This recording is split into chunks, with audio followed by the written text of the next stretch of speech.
Activity కూడా మీరు check చేయొచ్చు. ఇప్పుడు మాన్సూన్ వస్తుంది, మాన్సూన్ యాక్షన్ ప్లాన్ కూడా ఒకటి రెడీ చేస్తాం. సో దాంట్లో వాటర్ స్టాగ్నేషన్ పాయింట్స్ అంతా కూడా లేకుండా చూసుకోవడం, మొత్తం డ్రై డే యాక్టివిటీస్ అంతా కూడా టేకప్ చేయడం, ఎస్పెషల్లీ టైఫాయిడ్, డెంగ్యూ, ఏవైతే వెక్టర్ బార్న్ డిసీజెస్ ఉంటాయో అవి, వాటర్ బార్న్ డిసీజెస్ ఉంటాయో అవి, ఇవన్నీ లేకుండా కూడా అన్ని activities Panchayati Raj department, health department, so అవన్నీ డిపార్ట్మెంట్స్ కూడా చేస్తాయి. సో ఫ్రైడే పెట్టుకోండి, Friday every Friday mandal special officers కంపల్సరీగా ఆ విలేజ్ విజిట్ అయ్యే విధంగా ఒకసారి చూసుకోండి.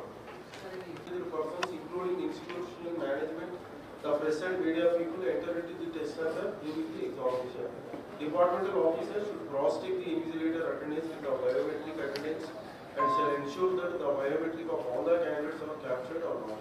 The departmental officers shall ensure that all physically disabled candidates are accommodated in the ground floor only. There are